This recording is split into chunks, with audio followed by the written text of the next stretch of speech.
Thanks, Andrew and Bev. Inflation did stay stubbornly high during the year to March, 10.1%. A lot of people, not least a lot of people in Downing Street, were hoping that inflation would finally fall back into single digits. The fact that it hasn't means that there's more likely to be an interest rate rise when the Bank of England meets next month. Let's have a little look at the detailed data. You can see that in October 2022, inflation peaked at 11.7%. It came down to 10.7, 10.5. In February, inflation was 10.4%. It went up, and now it's 10.1% this month. And there are those numbers. What's actually driving inflation in March 2023? It's basically housing, and it's utilities, and it's the cost of food. Housing and housing services, they're up 26.6% in March compared to March 2022. Now, that number does include utilities. Many of you will say, but my utilities have gone up by much more than 26%, and they have. And that's why I personally think that that number is an underestimate. The detailed utility data, the cost of retail gas and electricity, those numbers will be released later. But here, for me, is the real shocker, the price of food, up 19.1% during the year to March. That's a 45-year high. And why is it so shocking? Because what this graph shows is wholesale food prices around the world. And they have fallen now 12 months in a row, a big downward trajectory, down by a fifth. And yet food retail prices have gone up. And that's why I think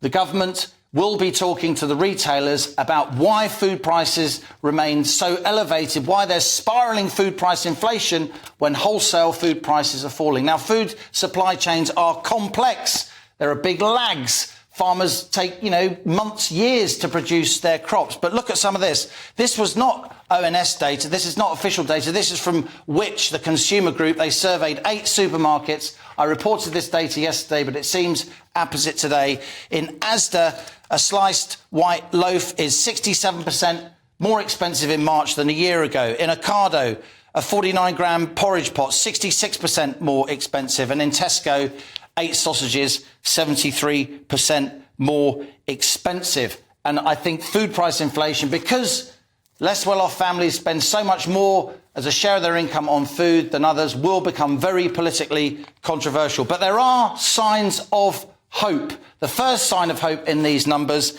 is that motor fuel inflation was actually negative. In other words, motor fuels on average, petrol and diesel, were cheaper in March 2023 than in March 2022, though only by 5%, and less so for diesel, of course. But this is also a sign of hope. This is the producer price index.